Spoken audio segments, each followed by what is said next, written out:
નેત્રંગની આદિવાસી વસાહતમાં ગત 12મીએ હૃદયદ્રાવક ઘટના બની। પીડિત બાળકીને શાળામાં માથું દુખતું હોવાથી શિક્ષકોએ તેની માતાને ફોન કરી દીકરીને ઘરે લઈ જવા જણાવ્યું હતું, પરંતુ પરિસ્થિતિ એવી ઊભી થઈ કે ગામનો જ એક યુવક તેને લેવા શાળાએ આવ્યો અને પાછા જતા રસ્તામાં નરાધમે તેના પર બળાત્કાર ગુજાર્યો હતો। આ ઘટના બાદ બાળકી ગંભીર હાલતમાં મળી આવી હતી। પરિવારજનો તેને તાત્કાલિક હોસ્પિટલ લઈ ગયા, પરંતુ અહીંથી શરૂ થયો બીજો આઘાત। પીડિતાની સ્થિતિ ગંભીર હોવા છતાં નેત્રંગ પોલીસના જમાદારે પરિવારજનોને કહ્યું કે ફરિયાદ દાખલ ન થાય ત્યાં સુધી સિવિલ હોસ્પિટલમાં સારવાર નહીં મળે, એવો પરિવારનો ગંભીર આક્ષેપ છે। આ ઉપરાંત પરિવારનું કહેવું છે કે પોલીસ વારંવાર કહેતી રહી કે દીકરી સહી સલામત છે, કંઈ થયું જ નથી, પરંતુ પરિવારના શબ્દોમાં જેની સાથે દુષ્કર્મ થયું હોય તે જ તેની ગંભીરતા જાણે। ઉપચારમાં થતી વિલંબની પરાકાષ્ઠા ત્યારે જોવા મળી જ્યારે બાળકીને રાજપીપળાની હોસ્પિટલમાં 5 દિવસ સુધી યોગ્ય સારવાર મળી જ નહીં અને અંતે પરિવારે દીકરીને વડોદરાના SSG હોસ્પિટલમાં ખસેડી હતી, જ્યાં સારવાર દરમિયાન આ માસૂમનું મૃત્યુ નીપજ્યું। માત્ર 11 વર્ષની બાળકીની કરુણ મોતની ઘટના આદિવાસી વિસ્તારોમાં કાયદો વ્યવસ્થા અને આરોગ્ય તંત્રની વાસ્તવિક હકીકતને ઉઘાડી મૂકે છે। પીડિતાના પરિવારજનોની માંગ છે કે આરોપી સામે કડક પગલાં લેવાય અને બેદરકાર પોલીસ કર્મચારીઓ પર પણ કાર્યવાહી થાય। હવે જોવાનું એ છે કે તંત્ર આ કેસમાં કેટલી ગંભીરતા દાખવે છે। તારીખ 12ના રોજે આ ઘટના બની હતી, ત્યારે એમના કાકીએ બધું આ જોયું, નવડાતી વખતે આ બધું જોયું। હવે જોયા પછી એના કાકીએ 3 દિવસ પછી અમને કીધું કે આવી રીતના થયું, એટલે મેં એવી વિચાર કરી કે આ છોકરી અઠવાડિયાની અંદર કે કંઈક થઈ જશે, એના કરતાં મેં 108 કરી અને 16 તારીખના દિવસે નેત્રંગ દવાખાનામાં 108 મંગાવીને મેં દવાખાનામાં દાખલ કરી છોકરીને। ત્યારે મેં છોકરીને દાખલ કરી તો મારા જે બીટના જમાદાર છે એ જમાદાર આવ્યા, આ છોકરી તો સારી છે। મેં કીધું છોકરી તો ઉપરથી સારી દેખાય છે પણ અંદરથી કંઈક છે, એનું અમારે ટ્રીટમેન્ટ કરવું છે, એનો અમારે ઈલાજ કરવું છે। પછી એ જમાદાર અમને કહે કે સારું એ લોકોને સામેવાળા પાર્ટીને આવવા દે।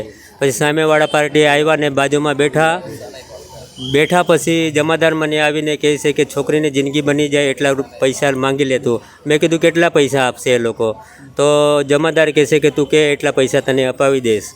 એટલે મેં મારા મનમાં વિચાર કરી કે છોકરીના 1-1.5 લાખ 1 લાખ 1.5 લાખ 2 લાખ જમાદાર એમ કહેતો કે 2 લાખ 3 લાખ સુધીનો તને પૈસા અપાવી દઈશ। મેં પછી વિચાર કરી 3 લાખ સુધીના રૂપિયા જો હું લઈશ અને મારી છોકરી મરી જશે તો મારા ઉપર લોકો થૂકશે કે આ દાદો પૈસાનો ભૂખ્યો હતો એમ કરીને।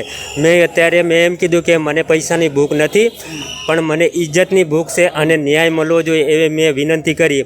ત્યારે એ લોકો સામેવાળા ખરેખર મને દબાવવા માટે માગતા હતા કે કહ્યું તું કયા રસ્તે ઘરે આવશે, તું આવી બધી કહે છે। તો મેં ખુલ્લેઆમમાં કીધું કે મને એમને એમ કીધું, મેં ખુલ્લેઆમમાં જ કીધું મને પૈસાની કોઈ ભૂખ જ નથી, મને ન્યાય જોઈએ છે। ડૉક્ટર સામે કીધું કે મને ન્યાય જોઈએ છે અને તરત જ પછી મેં રાતના 2 વાગ્યા ઘરે પહોંચ્યો અને બીજા દિવસે પાછો 10 વાગે આવી ગયો ને છોકરીને પછી રિપેર કરી મેં રાજપીપળા દવાખાનામાં દાખલ કરી। દાખલ કર્યા પછી મેં દવાખાનામાં દાખલ કરી અને મને પાછો રાતના 10 વાગે ઘરે પહોંચતા આ છોકરીને દાદી અને છોકરીને મમ્મી આ 3 જણા હતા, તો એ લોકોને રાતના 9 વાગે દવાખાનામાંથી બહાર કાઢી મૂકેલા, પાછા રજા આપી દીધી અને છોકરીને રાતના 11 વાગ્યાને વધારે થયું। ત્યારે મેં કીધું હમણાં 12 વાગ્યાનો ટાઈમ મને આવતા 1 વાગશે તો હું કઈ ગાડી લઈને આવું, આ ડુંગરના વિસ્તારમાં કઈ રીતની આવું, હું એકલો છે ઘરે, મારા સાથે કોઈ નથી। એમ કીધું કે બેટા શાંતિ રાખ, હમણાં કંઈ કરવું નથી, આપણે સવારે આવી જશું, હું તને લઈ જઈશ પાછો। એટલે બીજા દિવસે પાછો મેં 112 નંબર પર ફોન કરી અને તરત જ મેં રાજપીપળા સિવિલ હોસ્પિટલમાં દાખલ કરી દીધી અને છોકરીને સારવાર ચાલુ થઈ ગયો। છોકરી સારી હતી અને ત્યાંથી પછી એ લોકોએ પાછું એમ કહે છે કે આ કંઈક છોકરીને બીજું બીમારી છે। તો મેં કીધું કંઈક બીજી બીમારી હોય તો પણ મને કે હું આગળ જવા અત્યારે બરોડા બી મોકલો તો હું છોકરીને બચાવવા માટે હું જઈશ એમ કરીને। તો પરમ દિવસે અમે આ બરોડામાં દાખલ થયા।